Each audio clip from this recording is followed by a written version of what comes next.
know, the issue of Burundi and the conflict that has been going on for the last 8 months or so has been an issue of growing international concern.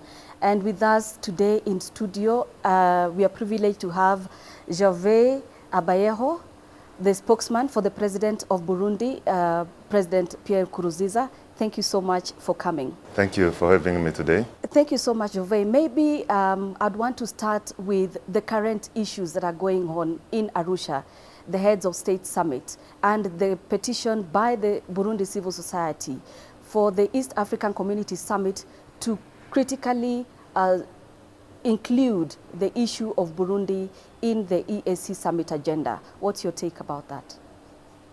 My take is that this crisis of Burundi has been a concern, as you say, it has been a concern for the East Africa community, it has been a concern for the region, it has been a concern for the whole continent and even for the whole world. If there is a summit that comes up like that, a summit of heads of state, it's good that this particular issue be put on the agenda of the heads of state, be debated for a durable solution to be found. And this will come as good for the Burundi, for the community, for the region, and for the whole world. But of critical concern, especially to the civil society and the opposition within Burundi, is that the perceived lack of the shrinking space for political participation and the perceived hard-heartedness of the executive led by President Nkurunziza in clamping down on opposition voices. There is no shrinking political space in Burundi, as is portrayed in some sections of media, international media, to be more precise, because if you may have followed, only very recently, the President of Burundi took a very important measure to cancel arrest warrants that were have been lodged on 15 political figures who are living outside. This is a very strong indication on political openness for those people. Burundi is expecting those people to come back home, to take part in the reconstruction of Burundi, to express their views now that the inter-Burundian dialogue is underway in Burundi. We need to have their views as to what the future of this country holds. So allegations that there is a political restriction in Burundi are baseless and unfounded. But honestly, Mr. Abayeho, I do appreciate that the President actually, in a recent trip by the UN Secretary General Ban Ki-moon, he did indicate that he was willing, the government was willing to free political prisoners as well, and that is a commendable move towards achieving a sign of peace. But wouldn't it be a better sign if General Nyombare, for instance, was also let free as a sign that the government was willing to sit down to dialogue with the opposition to be able to find a settlement to this crisis? General Nyombare was the main coup plotter in the thwarted coup of last May. I don't know if you know anywhere else in the world where coup plotters do negotiate with the government. The place of coup plotters, if they are lucky to be alive, is in a court of law, not in negotiation with the government, because we do not have to explain much to say that if the coup had succeeded, blood would have been spilled in that country. So as much as we are committed to holding dialogue with the opposition, the civil society, organizations, and everybody, but that table does not bring coup plotters there. The coup plotters must be accountable for what they did, and the justice is taking its course.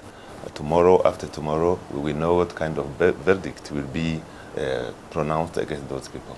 But many would again at the same time argue that this sort of hardline position is what has brought Burundi to where it is, to the point that 240,000 people, more than 200,000 people have actually displaced. More than 400 people have died. That sort of hard-line stance by the government is what has brought Burundi to where it is, that it's not willing to listen to the other side. This is not a hard-line stance, because we have to look into the root cause of this crisis. And this coup that failed, fortunately, would have brought more misery to Burundi, to the region maybe, and to the whole continent, because lives would have been lost. That's why I'm saying that the people who were involved in this situation, in this coup plotting activity, must be brought to account before a court of law. This is, by the way, one among many other things that brought people to leave the country, to go outside. But fortunately, again, we are seeing a movement of returnees, refugees who had gone outside Burundi are massively coming back to the country. Do we have an exact timeline that we expect to see a resumption of peace talks in Burundi? The government is in consultation with the other side, the side that organizes these consultations, this dialogue, for a date to be set soon.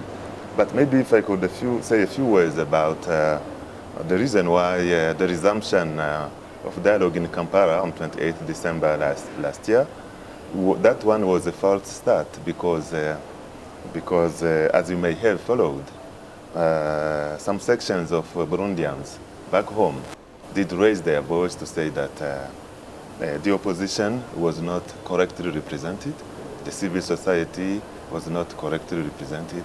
This is what is being sorted out between the facilitator, President Museveni of Uganda, and the Burundi side, to see how things can be improved. Even the AU high delegation that was in Burundi didn't point out the fact that this inclusive dialogue should bring to the negotiating table important stakeholders, those who have something to represent, those who really represent the opposition, and those who really represent the civil society, those who really represent the government. Now, in Arusha, for instance, the meeting of the East African heads of state, what does Burundi expect out of the EAC as the big brother, so to speak, that is overlooking at the progress and development of this region? This is a normal summit of heads of state. It is not a special summit for Burundi. There is an agenda that is set out there. We expect that agenda to be respected. But otherwise, as we talk now, the summit is underway. Let's wait, you and I, let's wait for the summit to be concluded. There will be a communique which will be available to the media and to the whole world to see what it is they have agreed upon.